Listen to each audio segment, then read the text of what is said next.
Antes de acudir a las páginas del porvenir de una ilusión, el texto freudiano cuya revisión resulta obligatoria al tratar el tema que me propongo, voy a intentar situar algunos elementos que me permitan poner en relación los dos términos que el título de mi conferencia sugiere, esto es, la experiencia religiosa y el complejo de Edipo.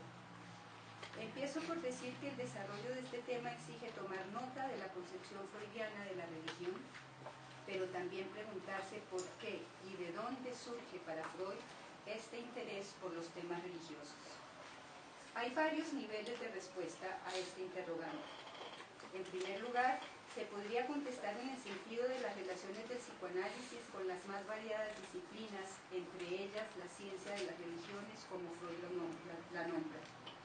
De este modo estaríamos en el campo del interés por el psicoanálisis, o en el de las aplicaciones del psicoanálisis a otros dominios, aplicaciones de las cuales Freud se mostraba tan orgulloso. Orgulloso porque para él se trataba de una extensión del psicoanálisis a campos lejanos de su competencia, una extensión que no solo contribuía a la constitución de la disciplina de su invención, sino que suponía el reconocimiento del psicoanálisis como ciencia del alma. Así, cuando en su obra fundante, La interpretación de los sueños, Freud quiere destacar el valor y los alcances de la naciente ciencia, lo que dice es que los mecanismos inconscientes que él ha descubierto participan tanto en la formación de un síntoma, que es una producción patológica, como en la construcción de un sueño, de un olvido, de un acto fallido, en fin, del conjunto de las formaciones del inconsciente, que no son productos patológicos. Y Freud deriva de esto una consecuencia de enorme valor para el psicoanálisis, de la que dará cuenta más adelante en estos términos. Cito: el psicoanálisis deja de ser una ciencia auxiliar de la psicopatología y es más bien el esbozo de una ciencia del alma, nueva y más fundamental, que se vuelve indispensable también para entender lo normal. Es lícito, así, transferir sus premisas y sus resultados a otros ámbitos del acontecer anímico y espiritual. Comprenderán ustedes que una ciencia del alma está en condiciones de referirse a otras y con ello a objetos disímiles como las formaciones sociales, los productos de la cultura y, para el caso que nos ocupa, las formaciones religiosas. Ahora bien, lo que uno encuentra es que las reflexiones de Freud en torno a la religión no fueron ante todo el producto de un interés particular y primario que él tuviera en la religión misma. Si bien es cierto que Freud era un hombre ilustrado, a quien desde joven habían cautivado los problemas culturales mucho más que las ciencias naturales, la medicina o la psicoterapia. Su texto, El porvenir de una ilusión, inaugura una serie de reflexiones sobre aquellos problemas culturales que habían sido su interés primero y que a partir de ahora, en 1927, se constituyen en su preocupación primordial. Pero el desarrollo de los temas relativos a la religión no data de 1927, y allí donde aparece previamente es el resultado de las preguntas que le planteaba la cura de los neuróticos. Este encuentro de los problemas religiosos en la clínica de su invención nos sitúa en la vía de lo que se trata inicialmente para Freud, del sujeto de la experiencia psicoanalítica, no del hombre en sentido genérico, que sería el objeto de cualquier teoría antropológica. La primera incursión explícita de Freud en los temas religiosos se remonta a 1907. Se trata del artículo Acciones obsesivas y prácticas religiosas. Freud se da cuenta de la semejanza que existe entre la fenomenología de ciertas acciones sintomáticas de los neuróticos obsesivos y los ceremoniales mediante los cuales los creyentes dan testimonio de su fe. La semejanza sobrepasa lo superficial y por eso a Freud le resulta lícito extraer conclusiones con respecto a ciertos procesos de la experiencia religiosa a partir de la comprensión psicoanalítica del ceremonial neurótico. El ceremonial neurótico consiste en una serie de prácticas, restricciones y ordenamientos que se deslizan en las acciones de la vida cotidiana de los sujetos y se repiten de manera idéntica, a tal punto que cualquier desvío es sentido con un monto de angustia intolerable. Así pues, lo que singulariza el ceremonial es la escrupulosidad en su cumplimiento, la privacidad exigida para su ejecución y la angustia si éste llegara a alterarse. Y dice Freud que una acción cuya omisión provoca angustia, de la que hay que cuidar todos los detalles y que exige que el sujeto se aísle con respecto a cualquier otra actividad, parece una acción sagrada, solo que privada. La diferencia notoria es el sentido, pues mientras los ritos religiosos tienen sentido y son simbólicos, los actos obsesivos no, al contrario, resultan francamente absurdos. Pero lo que Freud descubre mediante la aplicación del método psicoanalítico es justamente que las acciones obsesivas son figuraciones directas o simbólicas del vivenciar más íntimo del sujeto, cuyas representaciones le son inconscientes. Hilando más fino, Freud logra desarrollar la idea de que el neurótico obsesivo se encuentra bajo el imperio de una conciencia de culpa que le es inconsciente y que esta culpa está referida a un deseo infantil reprobable que cada tanto se renueva generando angustia y la expectativa ominosa de que sobrevendrá una desgracia a modo de castigo. Frente a esto, la acción obsesiva opera como una medida protectora, como si con ella el sujeto contrarrestara tanto la tentación como la desgracia por venir si cede al deseo prohibido. Y Freud relaciona este recorrido del neurótico, deseo reprimido, culpa, expectativa ansiosa, ceremonial obsesivo, con el propio del fiel, para quien el ceremonial religioso tendría el mismo carácter de medida protectora contra el pecado del que se siente culpable y que amenaza con el castigo divino. Tal analogía permite a Freud atreverse a concebir la neurosis obsesiva como un correspondiente patológico de la formación de la religión, calificando a la neurosis como una religiosidad individual deformada y a la religión como una neurosis obsesiva universal. Hasta aquí entonces esta primera indagación de lo religioso por Freud. Otros nexos estarían por ser descubiertos y Tótem y Tabú sería en principio el escenario propicio para ello. Llegado el momento, Freud mismo confiesa que las permanentes referencias de Jung a las analogías entre las producciones mentales de los neuróticos y de los llamados primitivos lo condujeron por esta senda.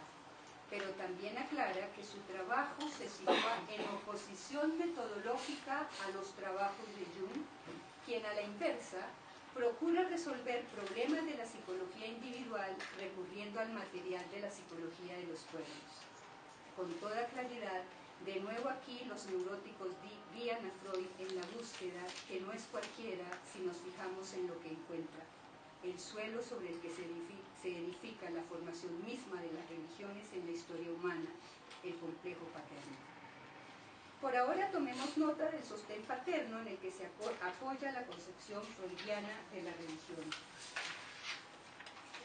Como causa de una búsqueda de respuestas que el sujeto encontraba en los sistemas de representaciones que él mismo construía y que le permitían bordear el mundo que habitaba para ponerle un límite, ante todo un principio, pero también un fin. No otra cosa son las ontologías y las religiones. Y en la cúspide de esa construcción, el sujeto humano situó la figura de un otro a quien le entregaba la capacidad, la potencia y la sabiduría para formular los elementos simbólicos con los cuales el sujeto podía dotarse de una estructura que le garantizara el funcionamiento psíquico, el pensamiento, el discernimiento, el juicio, el lenguaje, al fin de cuentas, y con él las ideas sobre el mundo, sobre sí mismo, sobre los otros y el otro. Creo que este es el marco de la construcción de las ontologías o de los grandes relatos, en donde se pueden situar las construcciones freudianas del porvenir de una ilusión. En efecto, allí Freud dice que lo que él pudo elaborar acerca del origen de Dios es que Dios se presenta como una figura emblemática del otro de la potencia y la sabiduría, pero que Dios es un Padre enaltecido, es decir, que los humanos depositan en la figura a la que llaman Dios aquello que piensan y esperan del Padre. Por supuesto, los hombres hacen a Dios, no al contrario. Pero, ¿por qué el modelo de la representación de Dios es el Padre? Una vez constituida la representación de Dios, cada uno recibe la significación de Dios Padre como parte importante de la transmisión cultural y como si el Padre recibiera de Dios el fundamento de su función. pero Freud sostiene que es al contrario. Entonces, de nuevo, ¿por qué el modelo es el padre? El padre del neurótico, amado y admirado, fuente de protección, pero que no por eso deja de ser fuente de peligro, puesto que el hijo desea su muerte. En eso consiste finalmente el complejo paterno. Y esto es algo que toca a Dios, pues Dios se halla escindido en dos figuras, la del Dios celoso de la antigüedad y la más moderna del Dios todo amor. Quizá pueda intentar una respuesta a la pregunta ¿por qué el padre?, haciendo un rodeo y situando más bien un interrogante por el sujeto, por el neurótico, a partir del cual Freud puede hacer esta construcción que solo retroactivamente aplica al primitivo. Decimos ante todo que se trata del sujeto de la palabra, el ser humano en cuanto que habla, se inscribe en el lazo social y establece vínculos con los otros.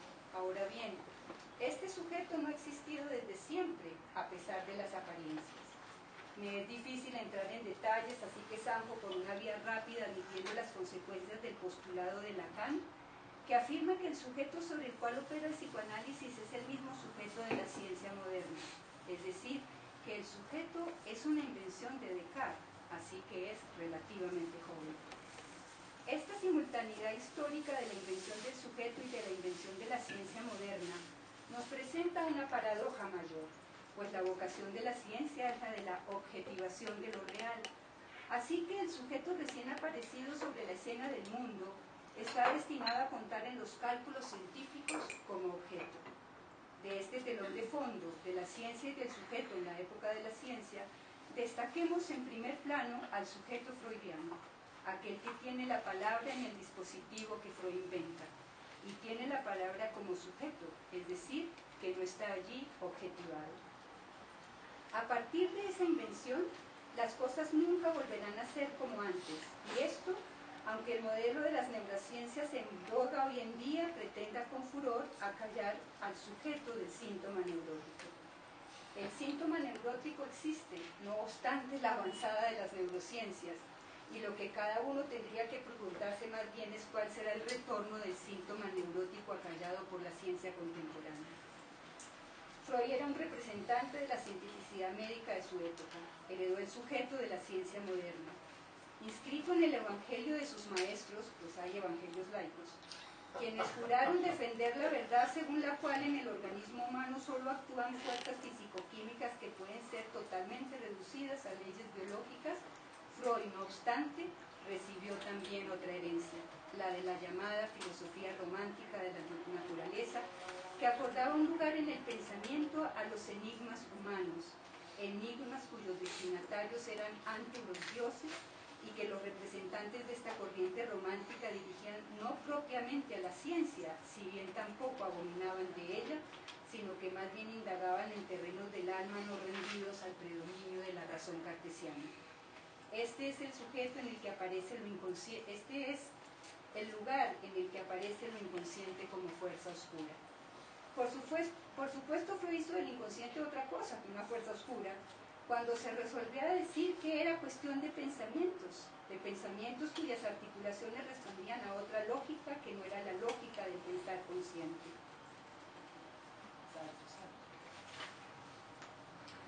No hubo que esperar a Freud para saber que el sujeto humano, dado su vulnerabilidad y su desvalimiento, siempre se había encomendado a un otro, siempre había depositado en el otro la expectativa de su alivio contra la angustia y el anhelo de su salvación, como un niño.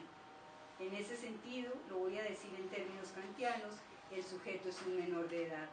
Heterónomo, mantiene una relación en la que es el otro quien puede responder por él, pero es él mismo quien inventa al otro. En ocasiones pudo emanciparse del poder del otro, de la tiranía que algún otro ejercía. De lo contrario, como lo precisa Marie-Jeanne Soré, no habría prosperado el género humano. Pero si bien no hubo que esperar a Freud para saber de la vulnerabilidad del sujeto, para que él descubriera que un neurótico es aquel que está a la expectativa de una respuesta del otro, una respuesta que le resuelva el problema de lo que él es, de lo que desea, de lo que él desea de su posición sexuada. No hubo que esperar a Freud para saber de esa vulnerabilidad. Para que el otro dé una respuesta a sus enigmas, en todo caso. Pero no solo eso. Freud descubre al mismo tiempo que la respuesta de la tradición religiosa no tiene ya la misma eficacia. La ciencia había hecho de las suyas, calificando la pretensión de las ontologías a la universalidad. Estamos a principios del siglo XX, lo que quiere decir que ya para entonces Dios había abandonado los cielos. Cuando Freud dispuso su escucha a la palabra de la histérica, ya Dios había muerto. De lo contrario, no habría podido abandonar él mismo el lugar del amo médico para darle la palabra a quien no ocupaba ningún lugar social que se le reconociera. No hay poder que el hombre hubiera podido abandonar mientras la representación del poder tuviera origen en Dios, pues Él era quien lo delegaba. En la puesta en cuestión de esta delegación consiste la crisis de la modernidad inaugurada por las luces. En ese contexto marcado ya por la ausencia de Dios, Freud procede a ordenar los elementos de la escucha de sus pacientes y formula una salida, una alternativa, el famoso complejo de Edipo. Uno puede sospechar que los sujetos de Freud, en tanto sujetos históricos, intentaron tomar a su cargo aquello que previamente depositaron en el otro divino, universal, venido a menos. Buscaban en ese sentido una salida menos infantil, que de todos modos se traiciona, porque efectivamente, abandonados de Dios, se dirigieron a la figura de autoridad que tenían a mano, el Padre. Es por eso que el Padre se encuentra en el centro de la cuestión del complejo de Edipo. Y es por esa vía, la del Padre edípico, que los sujetos se acogieron a la neurosis, que consiste, como Freud mismo pudo develarlo, en una religión privada.